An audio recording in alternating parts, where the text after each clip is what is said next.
జిల్లాలో జొన్నల కొనుగోలు ప్రక్రియను పొడిగించాలని రైతులు కోరుతున్నారు. రేపటితో కొనుగోలు ముగిస్తాయని అధికారులు ప్రకటించడంతో జిల్లా కేంద్రంలోని వ్యవసాయ మార్కెట్కు రైతులు పెద్ద మొత్తంలో ధాన్యాన్ని తీసుకొచ్చారు. రాత్రి కురిసిన వర్షానికి జొన్నలు తడిసిపోవడంతో రైతులు కొనుగోలు కేంద్రాల వద్ద ధాన్యం ఆరబెట్టుకుని ఇబ్బందులు పడుతున్నారు.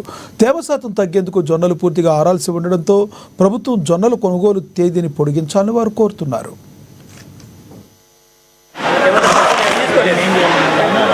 ప్రస్తుతము వాతావరణం స్వీట్ కాక మొత్తం కోత అట్లానే ఉంది. అన్ని హార్వెస్టర్ వచ్చి కట్ చేస్తా అంటే కూడా హార్వెస్టర్ దిగబడుతున్నది.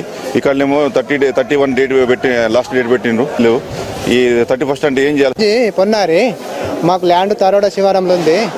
అయితే నాకు ఎకరానికి 18 కుంటాలు వెళ్ళినాయి. మంచిగా ఎండబెట్టినాము, వాతావరణం కూల్ చేయబట్టి బాగా ఎండిన కానీ వీళ్ళేమో సార్లు 14 మైచర్ అంటున్నారు. వీడికి వచ్చేటోళ్ళకి వర్షాలు పడి కొంచెం కూల్ వాతావరణంకు ఇక వాతావరణం ఏమో కూల్ ఉన్నది. ఇక సార్లేమో మేము 4-5 పారీళ్ళల్లో 5 మంది లేబర్ని 15-16 మైచర్లు చూపెడుతుంది. ఆ మైచర్లో తీసుకోవాలి రేపటికి లాస్ట్. మాకైతే ఇది ఇంకా డేట్ వెంచబడుతుంది. ఇంకా మాలు ఉన్నది వచ్చేది.